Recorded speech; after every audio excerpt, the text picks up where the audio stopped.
Hello दोस्तों, कैसे हैं आप सब लोग। आई होप सभी अच्छे होंगे। तो बच्चों, हम आज जो टॉपिक नया लेके आ रहे हैं आपके सामने, वो टॉपिक है वैद्युत द्विध्रुव की निरक्षीय रेखा पर स्थित किसी बिंदु पर वैद्युत क्षेत्र की तीव्रता ज्ञात करना।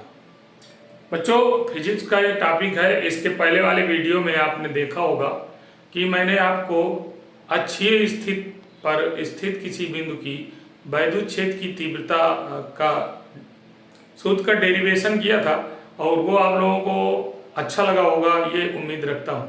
तो बच्चों, इसमें भी ये थोड़ा सा बड़ा है टॉपिक। इसको आप विशेष कर स्टेप बाय स्टेप देखना, और देखने के बाद इसे बार बार रिवाइज जरूर करना, और ये बिल्कुल क्लियर हो जाए।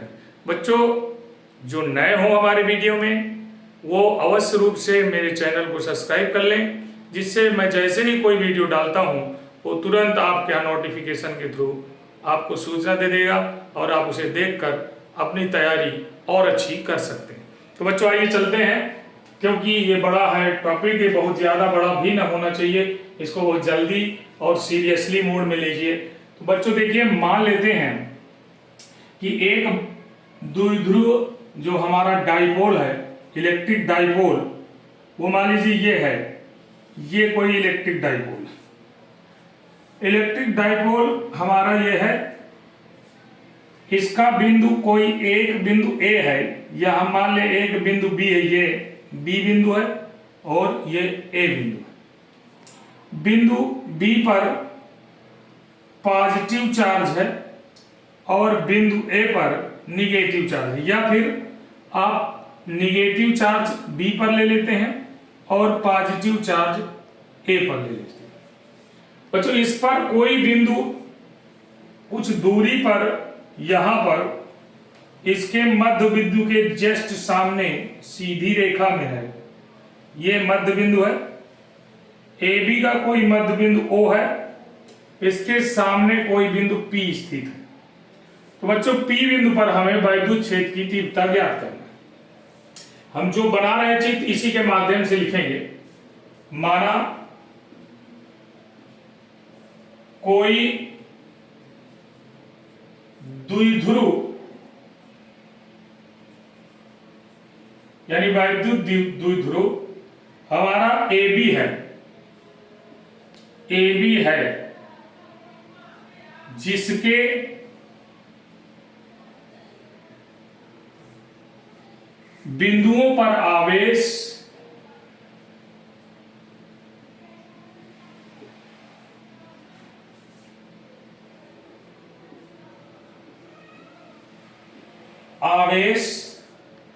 प्लस क्यू व माइनस क्यू उपस्थित हैं।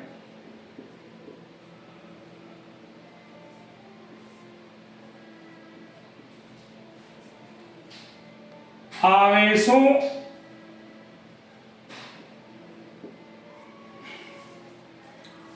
के मध्य बिंदु ओ से आर दूरी पर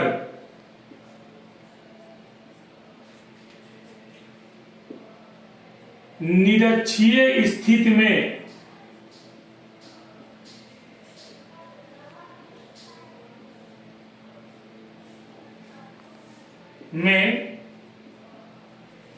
कोई बिंदु P स्थित है,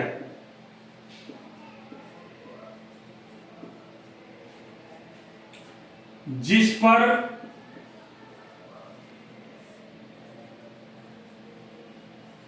आवेशों के कारण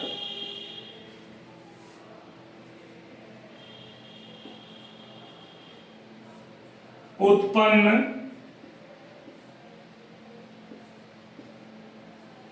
वैद्युत क्षेत्र की तीव्रताएं, वैद्युत क्षेत्र की तीव्रताएं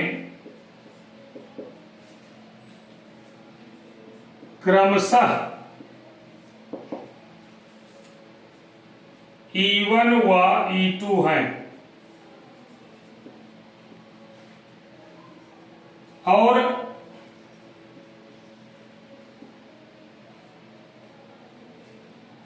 आवेशों से बिंदु P की दूरी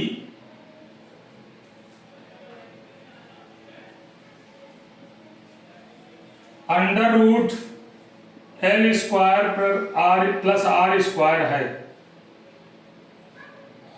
अब देखिए यहां से यहां तक की जो दूरी है बच्चों, यहां से यहां तक पूरी दूरी हमारी 2L है। चूंकि O बिंदु हमारा मध्य बिंदु है तो हमारे B बिंदु से O तक की दूरी, यहां से यहां तक की दूरी L हो जाएगी और यहां से यहां तक की दूरी भी L हो जाएगी। O से P बिंदु की दूरी हम पहले R मान चुके हैं, ये जो हमारी दूरी है वो R है। बिंदु P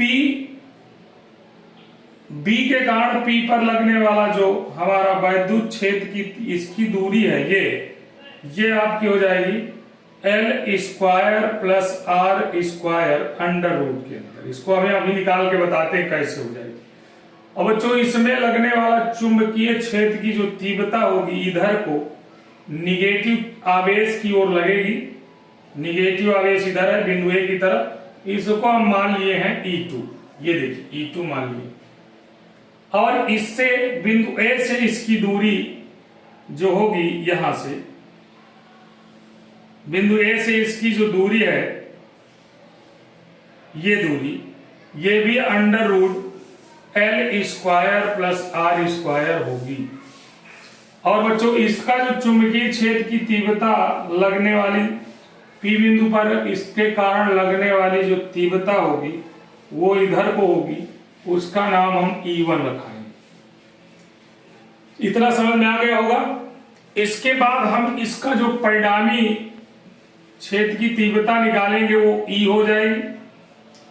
E1 से E तक की जो हम क्षैतिज घटक निकालेंगे वो निकलेगा E1 cos थीटा। इसको अभी निकाल के दिखाते हैं। और यहां से यहां तक ये भी क्षैतिज घटक E2 cos थीटा हो जाएगा।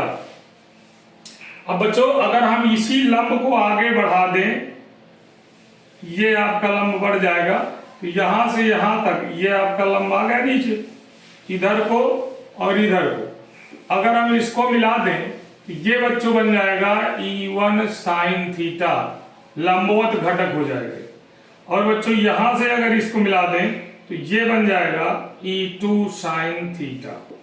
इस प्रकार से दो घटक लंबवत हो जाएंगे आमने सामने और ये दो घटक हो जाएंगे आपके क्षैतिज घटक E1 cos थीटा और E2 cos थीटा। तो बच्चों हम पहले सर्वप्रथम ये देखते हैं ये आया कैसे। तो एक ये त्रिभुज है, पाइथागोरस प्रमेय के सिद्धांत के अनुसार अगर देखा जाए तो P से ये जो आपका P बिंदु है O और A, PA एक समकोण त्रिभुज है। त्रिभुज POA में चाहे इसमें ले लीजिए चाहे POQ में, क्योंकि यहाँ की दूरी L बराबर है, R भी बराबर, तो आसानी से हम इसको निकाल सकते हैं। ये हो जाएगा OP स्क्वायर बराबर OP स्क्वायर आपकी लंब है कर्ण का स्क्वायर। पाइथागोरस प्रमेय क्या कहता है, कर्ण का स्क्वायर। AP स्क्वायर बराबर OP square plus OA square. OP है आपका R, ये हो जाएगा R स्क्वायर, प्लस ये है L, तो ये हो जाएगा L स्क्वायर। ये हो जाएगा AP स्क्वायर बराबर इतना, तो AP बराबर कितना आ जाएगा अंडर रूट के अंदर R square plus L square. तो बच्चों ये है हमने मान लिया। ये आपकी दूरी इधर भी निकल आएगी क्योंकि ये आपका कोण बना हुआ है 90 डिग्री का, ये 90 डिग्री का भी है, ये भी 90 डिग्री। इसके सामने वाला ये कर्ण होगा और ये आपका आधार होगा। तो जब कर्ण निकालेंगे तो लंब स्क्वायर प्लस आधार स्क्वायर, तो ये भी आ जाएगा, इसका वर्ग घटाएंगे तो अंडर रूट में आ जाएगा। तो बच्चों इन दोनों की लंबाइयां भी सेम हैं। लंबाइयां जब सेम होंगी तो अब सेम यानी हमारा AP बराबर बीपी, एपी बराबर बीपी हो जाएगा, बीपी बराबर एपी हो जाएगा, तो हमारा ये भी लंबाई R square plus L square आ जाएगी। अब आवेश माइनस क्यू के कारण पी बिंदु पर उत्पन्न विद्युत क्षेत्र की तीव्रता निकालना। तो बच्चों देखिए हम निकालते हैं। पहले ये हो गया हमारा बिंदु पी के कारण, बिंदु ए, पहले ए ले लेते, बिंदु ए के कारण बिंदु पी पर उत्पन्न वैद्युत क्षेत्र की तीव्रता, वैद्युत क्षेत्र की तीव्रता, वैद्युत क्षेत्र की तीव्रता कितना आएगी बच्चों? देख लीजिए, ए के कारण, इसके कारण वैद्युत क्षेत्र की तीव्रता ये E1 है, तो ये हो जाएगा E1 बराबर आपने पिछले चैप्टर में पढ़ा है, वैद्युत क्षेत्र की तीव्रता बराबर होता है 1/4 पाई एप्सिलॉन नॉट के। यदि वैद्युतशीलता जहां पर ये रखा है उस हमारे माध्यम का की वैद्युतशीलता के है, तो आपका ये फार्मूला बन जाएगा 1/4 पाई एप्सिलॉन नॉट के dot q upon r square. R इसकी दूरी ये है, ये हो जाएगा अंडर रूट के अंदर L square plus R square का होयर स्क्वायर।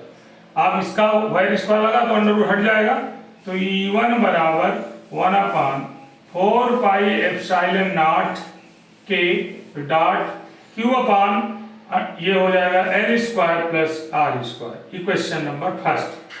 पहला तो हमारा आ गया बिंदु ए के कारण बिंदु पी पर उत्पन्न वैद्युत क्षेत्र की तीव्रता। बच्चों एक टॉपिक आया। अब माइनस क्यू के कारण यानी बिंदु बी के कारण इस पर जो क्षेत्र की तीव्रता लगेगी वो E2 है, तो यहां फिर से लिखेंगे हम बिंदु बी के कारण बिंदु पी पर उत्पन्न वैद्युत क्षेत्र की तीव्रता। अब कैसे निकालेंगे? ये हो जाएगा आपका E2 बराबर हो जाएगा 1/4 पाई एप्सिलॉन नॉट के डॉट क्यू अपान सेम इसी प्रकार under root L square plus R square का होयर स्क्वायर हटाएंगे तो E2 बराबर 1/4 पाई एप्सिलॉन नॉट के dot q upon L square plus R square. Equation number second. अगर दोनों को देखा जाए तो दोनों वैद्युत क्षेत्र की तीव्रताएं एक समान है। देखिए 1/4 पाई एप्सिलॉन नॉट के dot q upon L square plus R square. इसमें बी के कारण भी 1/4 पाई एप्सिलॉन नॉट के dot q upon L square plus R square, दोनों बराबर आ जाएंगे। तो जब बराबर होंगे तो आपको ये ध्यान देना होगा कि यहां पर जो ई साइन थीटा है और वो E2 साइन थीटा के बराबर हो जाएगा, और चूंकि ये एक दूसरे के विपरीत दिशा में है तो ये निरस्त हो जाएंगे। तो देखिएगा और से E1 बिंदु P पर उत्पन्न E1 व E2 परिमाण में बराबर हैं, परिमाण में बराबर हैं, जिसके कारण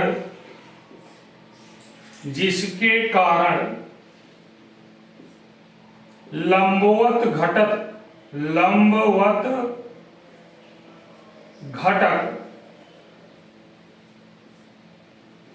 E1 साइन थीटा व E2 साइन थीटा भी बराबर होंगे।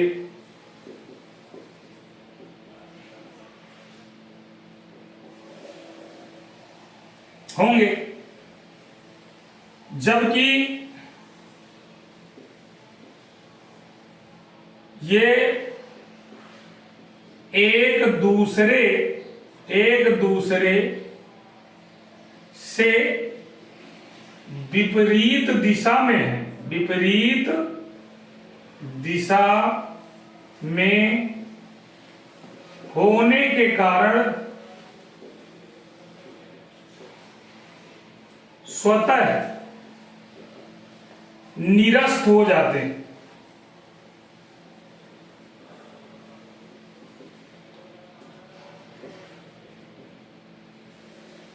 और क्षैतिज घटक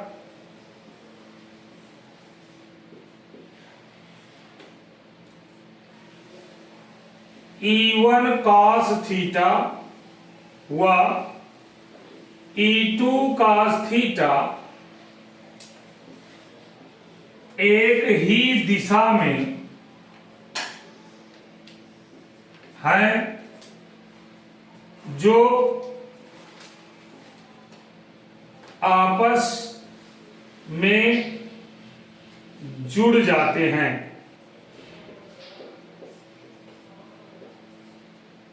तो बच्चों ये गौर से देखिए, ये आपको लिखना पड़ेगा, ये थ्योरी बहुत जरूरी है लिखना। बिंदु P पर उत्पन्न E1 व E2 परिणाम परिमाण में बराबर हैं, जिसके कारण लंबवत घटक E1 sin थीटा व E2 sin थीटा भी बराबर होंगे, क्योंकि E1 का मान E2 के बराबर है, तो दोनों बराबर हो जाएंगे। ये एक दूसरे के विपरीत दिशा में है तो निरस्त हो जाएंगे, घट जाएंगे, मतलब जीरो हो जाएगा, इनका परिणाम शून्य हो जाएगा। और इसके बाद जो हमारा क्षैतिज घटक है E1 cos थीटा व E2 cos थीटा एक ही दिशा में है, एक ही दिशा में स्थित है। देखिए ये इधर को जा रहा है E1 और ये E2 अपने लंबवत से लेफ्ट हैंड साइड में है, वो एक ही दिशा को दर्शा रहा, अर्थात ये आपस में जुड़ जाते हैं। तो जो परिणामी इसका सदिश होगा, जैसे परिणामी विद्युत क्षेत्र की तीव्रता होगी, तो परिणामी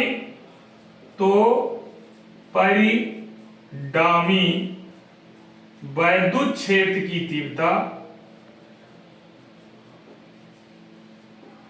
परिणामी वैद्युत क्षेत्र की तीव्रता E बराबर E1 cos theta plus E2 cos theta हो जाती है। ये आप ध्यान दीजिए, E1 cos थीटा व E2 cos थीटा हो जाती है। तो अब बच्चों आगे हम बढ़ते हैं, इसको आप स्क्रीन शॉट ले लीजिए, और स्क्रीन शॉट के साथ साथ अगर कहीं कट रहा हो किनारे पर, अगर कहीं कट रहा हो किनारे पर, तो आप उसको समझ लीजिए, आवाज से जो मैं बता रहा हूं उसको लिख लिया करें। कोई अक्षर कट रहा हो तो आप आराम से जब मैं बोलता हूं तब उसको समझ लीजिए और लिख लीजिए अपनी डायरी कॉपी में। तो हम बच्चों आगे बढ़ते हैं, इसको डेरिवेशन बड़ा है थोड़ा सा, इसलिए एक बार बोर्ड में आ नहीं रहा, तो इसके लिए आप स्क्रीन शॉट लेकर के आगे बढ़ेंगे। तो देखिए इधर वाला तो हमने हटा दिया, अब शेष जो बचा उसकी जानकारी लीजिए। तो बच्चों जो परिणामी जो हमारा लास्ट में परिणामी वैद्युत क्षेत्र की तीव्रता आई, वो कितनी आई आप गौर से देखिए, E आई, E बराबर हमने लिखा E1 cos theta plus E2 cos theta. ये परिमाण आप देख रहे हैं, ये E है, ये यहां से यहां तक E आई है, तो E1 cos थीटा ये वाला और E2 cos थीटा ये दोनों का अगर योगफल कर देंगे तो ये प्राप्त हो जाएगा। अब इससे हमें ये देखना है, इसमें समीकरण नंबर ये 2 बना देते हैं, या 3, 2 तो बन चुके हैं, पहला और दूसरा। तो यहां पर समीकरण थर्ड में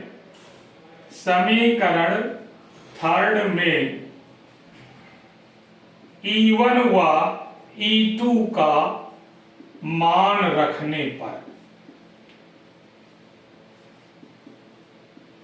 आज के बाद इस निरक्षीय स्थिति को दूसरे वीडियो, किसी भी वीडियो को देखने की आवश्यकता नहीं है, एकदम क्लियर कर दूंगा मैं, एक भी डाउट नहीं रहेगा, और आप कभी भी बिना देखे इसको डेरिवेशन आसानी से कर सकते हैं।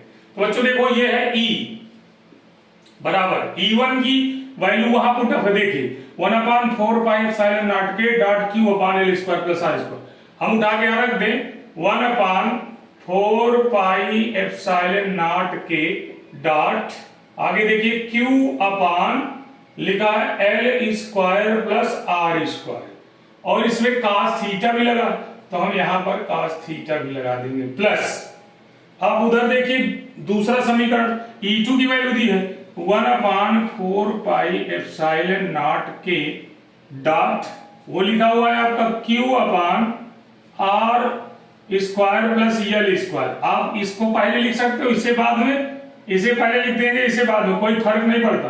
प्लस का चिन्ह है तो, अगर माइनस का चिन्ह होता तो फर्क पड़ जाता, ध्यान रखिएगा। प्लस का चिन्ह है तो कोई फर्क नहीं पड़ता। और इसमें भी cos थीटा भूल न जाना, क्योंकि बहुत बच्चे cos थीटा लिखना नहीं भूलते। जब मैं कक्षा में पढ़ाता हूं अधिकांश वो cos थीटा ही बोल कर जाते हैं, इसीलिए उनका फिर डेरिवेशन यहीं से गड़बड़ हो जाता। तो ये भी जानते जाओ कि हमारी त्रुटि कहां पर होती। cos थीटा इसमें भी आएगा, cos थीटा इसमें भी आएगा। देखिए अब ये पूरा का पूरा है और ये पूरा का पूरा एक जैसे हैं, सेम टू सेम। तो मान लेते हैं कि ये हमारे 1 रुपीज है और ये 1 रुपीज है। 1 रुपीज प्लस 1 रुपीज बराबर 2 रुपीज।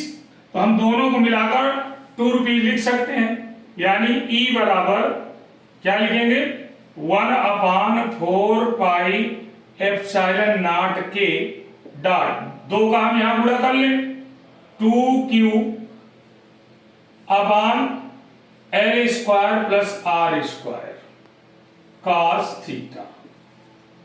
समीकरण नंबर 4 बना लीजिए।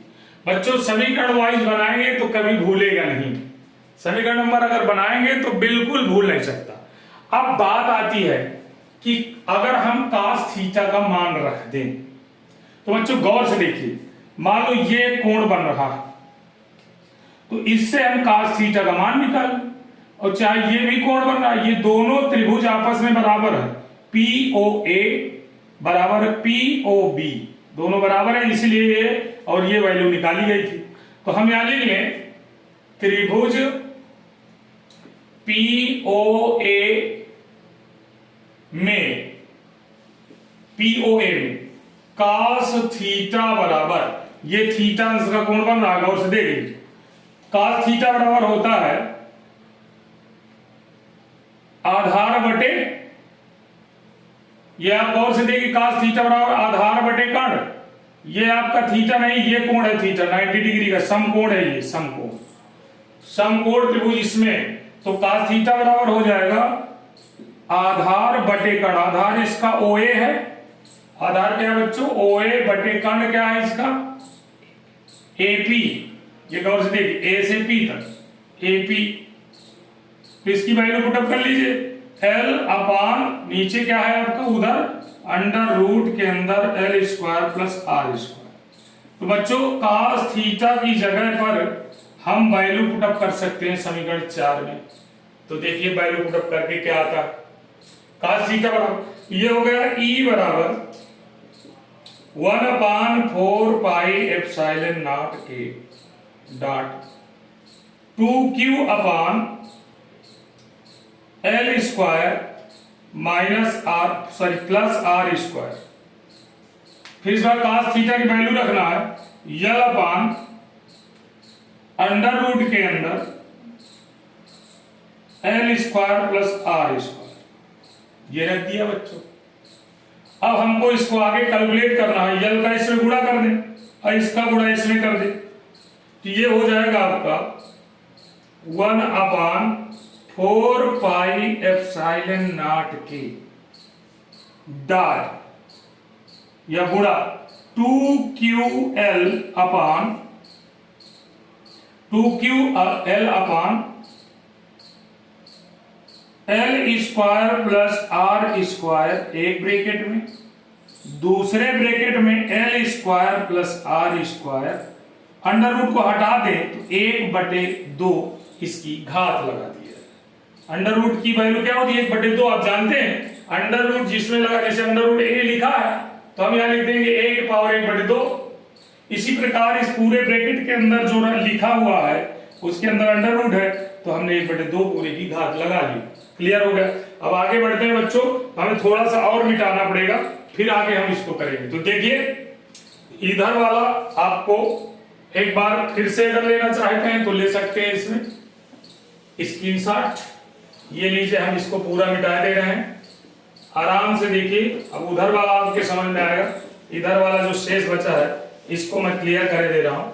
बिल्कुल आसानी से सरलता से आप करेंगे, स्टेप बाय स्टेप आपको मैं बता रहा हूं। अगर मैं डायरेक्ट कैलकुलेट कर दूंगा, बहुत जगह ऐसी होंगी डायरेक्ट कैलकुलेट करने पर आपको नहीं समझ में आएगा।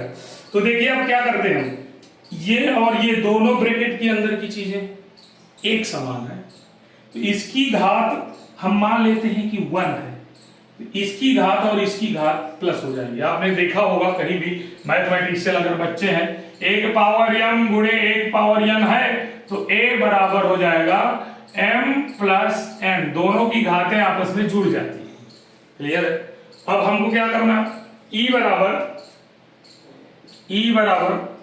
1/4 पाई एप्सिलॉन नॉट के डॉट, हमारे पास ये है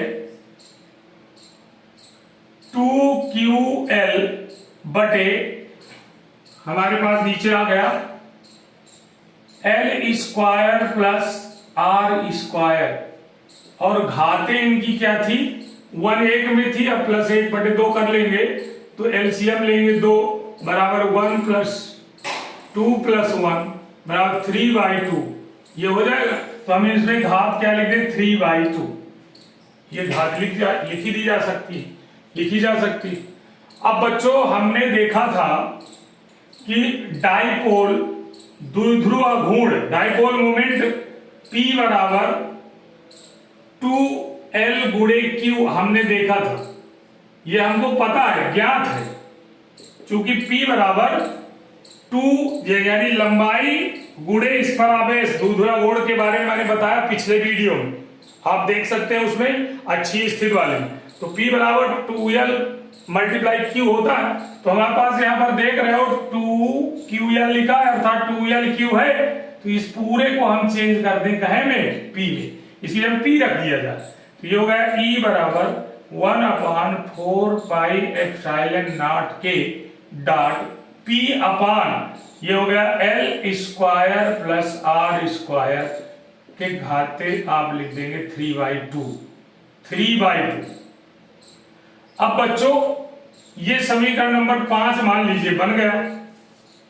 अब हम जानते हैं कि R बहुत बड़ी लंबाई है, L बहुत छोटी लंबाई है, तो R की अपेक्षा L का मान नगण्य हो जाएगा। हम लिख दें R की अपेक्षा L का मान बहुत कम है, बहुत कम होता है या कम है, आता है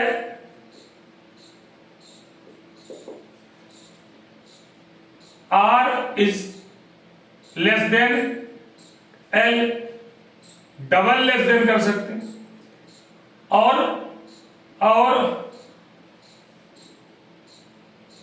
R स्क्वायर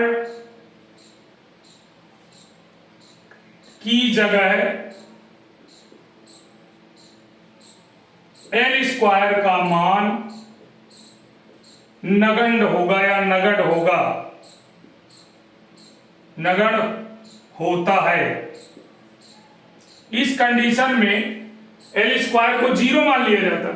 L स्क्वायर क्या मान लेते हैं, मान लेते हैं कि L स्क्वायर समथिंग 0 से थोड़ा बहुत अधिक होगा, थोड़ा बहुत, नहीं तो 0 बराबर मान लिया जाए, तो L स्क्वायर को हटा दिया जाए और यहां केवल R स्क्वायर बचेगा। तब क्या होगा कंडीशन में, तब E बराबर 1/4 पाई एप्सिलॉन नॉट के डॉट P बटे, यहां पर अब L स्क्वायर 0 मान लेते, ये हो जाएगा R स्क्वायर के पावर 3/2, ये 2 से खत्म हो जाएगा, तो क्या बचेगा, E बराबर 1/4 पाई एप्सिलॉन नॉट के डॉट P अपान R क्यूब बच जाएगा। बच्चों ये बचेगा R क्यूब। तो ये हमारा निरक्षीय स्थिति के लिए डाइपोल मोमेंट की विद्युत क्षेत्र की तीव्रता आ जाती है। बच्चों इसमें एक चीज और लिख सकते हैं, यदि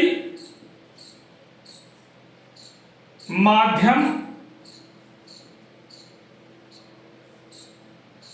वायु या निर्वात हो तो K बराबर 1 हो जाता है। इस कंडीशन में K की वैल्यू 1 रख दिया जाए तो क्या हो जाएगा, E बराबर 1/4 pi epsilon not, 4 pi epsilon not into P/R³ हो जाएगा। K बराबर 1 रख देने पर ये हो जाएगा। और यदि आप और छोटा करना चाहते हैं तो 1/4 पाई एप्सिलॉन नॉट बराबर 9 मल्टीप्लाई 10⁹ होता है। इस वैल्यू को रख दें तो आपका क्या आ जाएगा, E बराबर 9 मल्टीप्लाई 10⁹ P/R³। ये भी फार्मूला आपका बहुत सिंपल हो जाएगा और यूनिट यहां हो जाएगी न्यूटन प्रति कूलम। न्यूटन प्रति कूलम इसकी वैल्यू आ जाएगी। तो बच्चों सबसे शॉर्ट फॉर्म में ये फार्मूला भी यूज कर सकते हैं। तो बच्चों अगर अच्छा लगा हो वीडियो तो आप लोग लाइक करें और मेरे इस पसीने का आप लाभ उठाएं। मैं आप लोगों को फ्री ऑफ कॉस्ट इतनी मेहनत करके ढेर सारा पसीना बहाकर बेहतरीन से बेहतरीन वीडियो प्रस्तुत कर रहा हूं और आप इसको स्क्रिप्ट ना किया करें, अंत तक देखें जिससे आप लाभ उठा पाएं। तो thank you, have a nice day.